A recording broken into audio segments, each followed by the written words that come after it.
आपने कभी सुना है 14 लोक? ये कोई कहानी नहीं बल्कि एक गहरा आध्यात्मिक रहस्य है। हमारे ब्रह्मांड में कुल 14 लोक माने गए हैं, 7 ऊपर और 7 नीचे। ऊपर के 7 लोक, इन लोकों में आत्मा ऊंचाई की ओर बढ़ती है, ज्ञान, शांति और मोक्ष की दिशा में। भूलोक, ये वो लोक है जहां हम सभी मनुष्य रहते हैं। इसे मृत्युलोक भी कहा जाता है क्योंकि यहाँ जन्म और मृत्यु का चक्र चलता रहता है। भूवर लोक, ये लोक भूलोक और स्वर्गलोक के बीच स्थित है। ये ऊर्जा रूपों का क्षेत्र है जो भौतिक और दिव्य लोकों को जोड़ता है। स्वर्गलोक, देवताओं का लोक, जहां इंद्र और अन्य देवता निवास करते हैं। अच्छे कर्म करने वालों को मृत्यु के बाद इसी लोक में स्थान मिलता है जहां सुख, संपत्ति, अनुभूति होती है।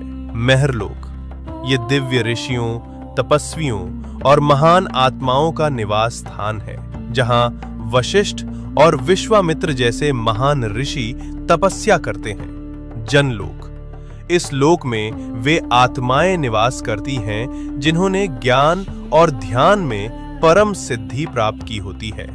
यहाँ के वासी ब्रह्मा जी की लीलाओं में लीन रहते हैं। तपलोक, अत्यंत शक्तिशाली तपस्वियों का स्थान जो शरीर से परे केवल चेतना में स्थित होते हैं। ब्रह्मलोक, यह अंतिम लक्ष्य है जहां केवल सत्य है, मोक्ष है और ईश्वर का साक्षात्कार होता है। इन ऊर्ध्व लोकों में आत्मा का जाना मतलब है धीरे धीरे शुद्ध और जागरूक होना। अब बात करते हैं नीचे के 7 लोकों की।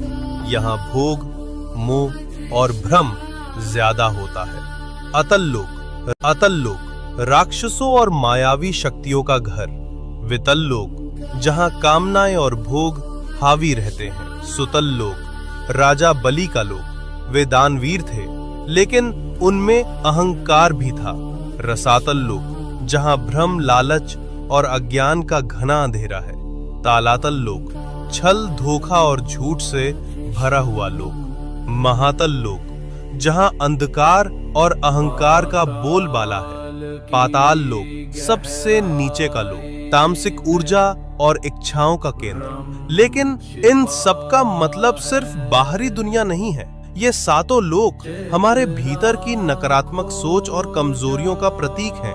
तो जब हम सच्चाई, भक्ति और सेवा में लगते हैं, हम ऊपर के लोकों से जुड़ते हैं, और जब हम लालच, मोह और गुस्से में फंसते हैं, हम नीचे गिरते हैं। सोच बदलो, लोक बदल जाएगा।